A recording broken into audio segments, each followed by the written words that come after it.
The French President Emmanuel Macron is leading the commemorations in Paris to mark 10 years since the Bataclan attacks, in which 130 people were killed. The Islamist gunmen and suicide bombers carried out a series of coordinated assaults across the city, culminating at the Bataclan concert hall. President Macron has been visiting each of the sites in turn. In fact, in the last few minutes, he's been in the 11th arrondissement, outside the Belle Équipe restaurant, where 21 people were killed. Let's bring in our Paris correspondent Hugh Schofield, who is watching. It's important to remember that this was a rampage through Paris, Hugh, starting at the stadium through the 10th and the 11th arrondissement before it finally arrived at the Bataclan. Yeah, we call it the Bataclan attack or the Bataclan massacre, but it massacres, plural, because there was a sequence of events coordinated, deliberately planned that way by the group. Three men, first of all, at the Stade de France, where there was this friendly football match between France and Germany going on. They blew themselves up on the parvis, the area outside. And that was when we first got a hint that there was something very, very wrong happening in Paris that night. Shortly afterwards, then the second group opening fire near here. I'm now outside the Bataclan in the 11th arrondissement at the 40 or so people out enjoying the evening air, having a drink. And then, of course, the terrible climax of it all here at the Bataclan, the concert hall, famous concert hall, where the American band, the Eagles of Death Metal, were playing, and another group of three burst in and unleashed unimaginable horror on the 1,500 people or so who were gathered inside.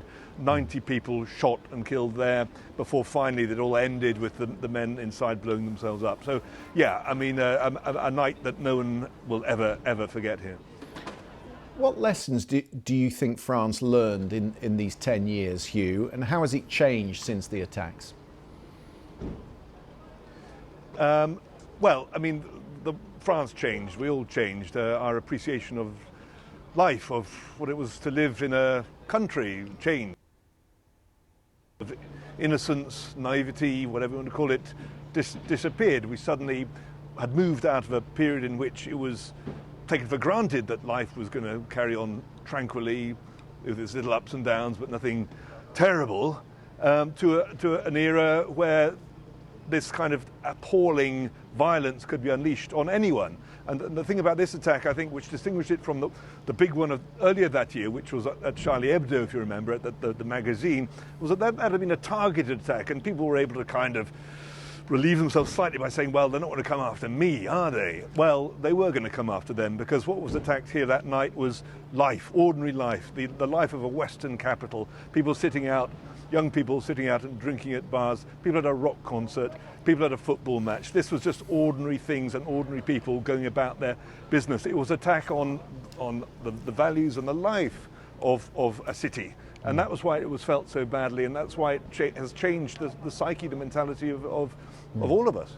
And politics changed. We've seen President Macron in the company of François Hollande, who was the president at the time. It's not really a day for politics, but I do know that the French papers today are full of what happened last night in the Assembly and the death of the pension reforms, perhaps the final nail in Macronisme.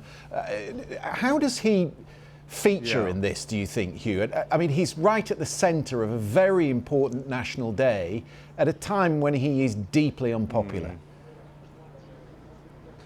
Yeah, I mean, the French are quite good at shoving to one side all the differences that there are and the loathing that there is of President Macron on a day when what is called for is quite evidently national unity. And that is what I think people will be feeling above all now, and they can see him now for the next few hours as the representative of France, of the head of state, the man who has to come out at moments like this to speak for the nation and articulate and represent that grief.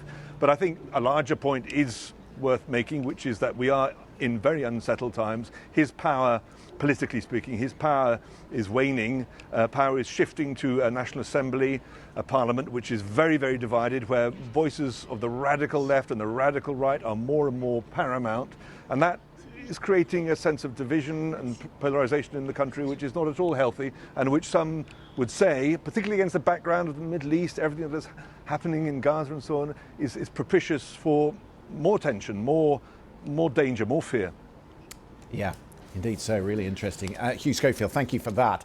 Well, during the attack on the Bataclan theatre, one British national was killed, with several others surviving the attack and later giving some harrowing testimony at the subsequent trial. Supporting those victims through the French legal system was the lawyer Thomas Ricard, who has been awarded an honorary MBE for his services to British nationals in France. That is a very rare honour to bestowed, and we're very honoured to have him with us on the programme. Thank you for being on the programme. Thank you. What do you think this commemoration will mean to the survivors, the families of victims that you supported?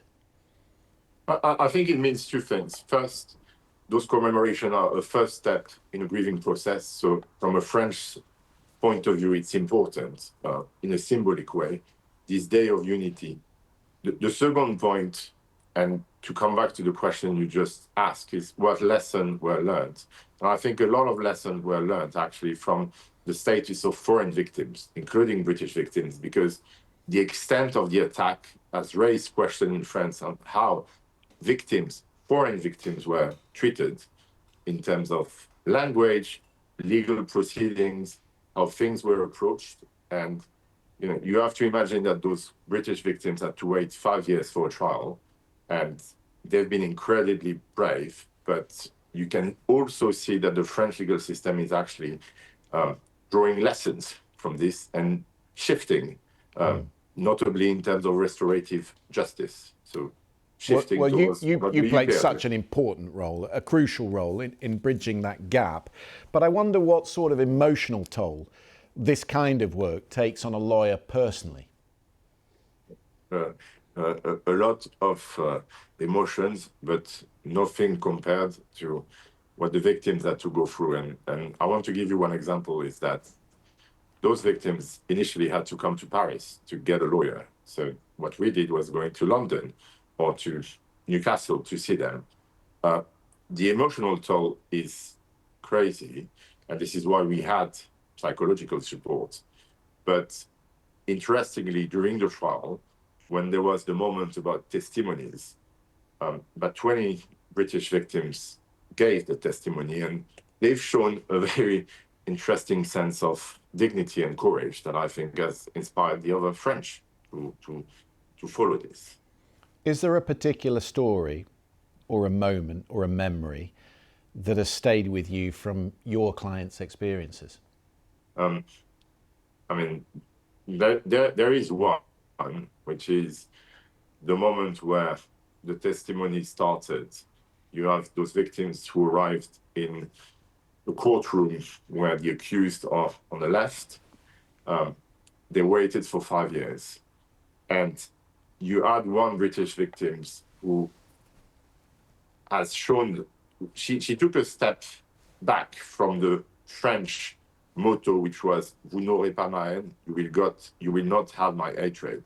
And this British victim said, "I disagree with this, I hate you, but I also pity you." And this victim started, and the British ministre plenipotentiaire was there to support them. This victim started a 10-minute speech about pity and hate. That has been, I think, a key moment of dignity and bravery, and I think that inspired actually a lot of French. She finished her speech saying that she would finish a speech with something that is not Queen's English, which the translator could not translate on time, and she lifted two fingers at the accused, and the hearing was stopped.